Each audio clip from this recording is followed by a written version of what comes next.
A lot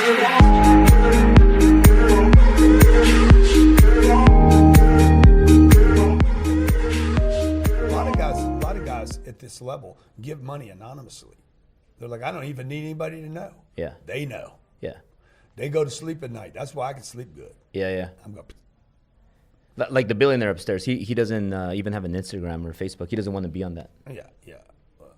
Whatever. It's like, but he's just not using a vehicle. But anyway, like going back when you started, like when you had nothing, did you ever? Were you ever? By the way, did you ever battle heart attacks? Did you ever feel like you were like, man, I can't, this is too much already. I have to like run to the hospital, or I'm about to fall. Did you ever feel like that? No.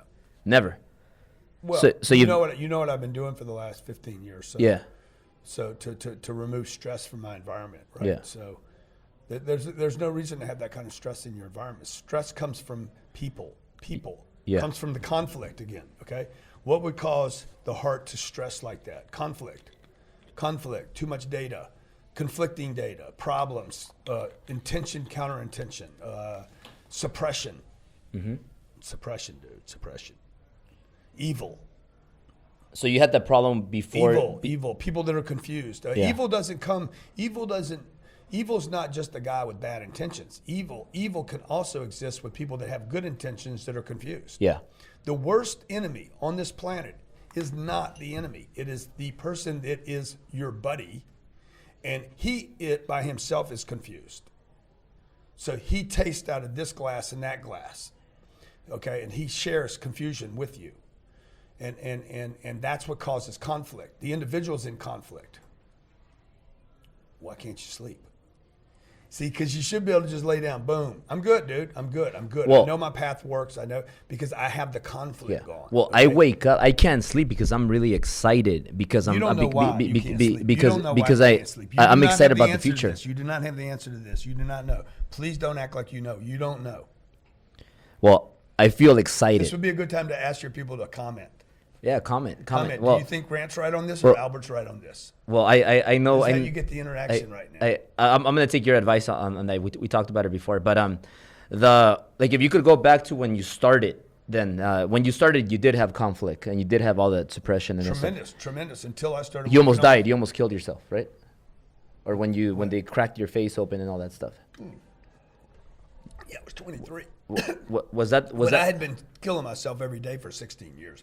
You were like a guy cracking me in the head, putting 60 stitches on my face was really nothing compared to what I was doing to myself every day. How were you just drinking and doing drugs all the time? I was doing drugs every day. So I was doing drugs. Like how crazy? But more than terrible. But I mean, dude, once you're a drug addict, what level of crazy you want? Yeah. You're doing drugs every day.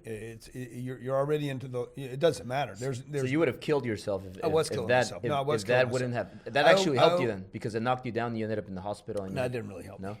No, I didn't help myself until another 2 years.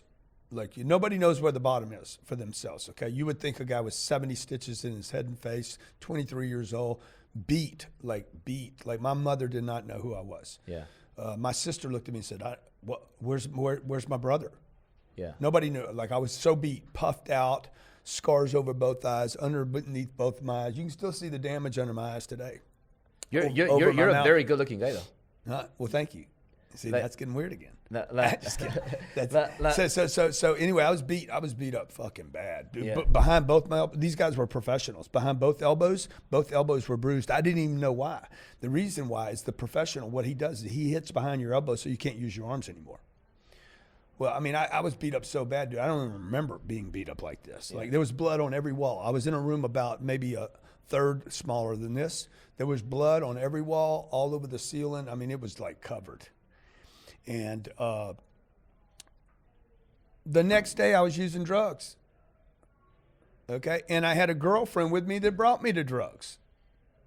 And 2 years would go by and I would continue to use drugs. But how could you do drugs the next day? Weren't your nose like messed up? Like yeah, dude, everything was messed up. Well, my nose was not messed up. Around my eyes was messed up. My nose, they actually left it. Well, you can see how beautiful it is today. So you could still use it. Yeah. Everything else was wrecked. So you see the scar right down the center? Yeah. You know? So. Did you have to do like a lot of surgery to like fix your face? No, I didn't do any fixies. You know? I mean, imagine how beautiful I was before this. Yeah, I could imagine. So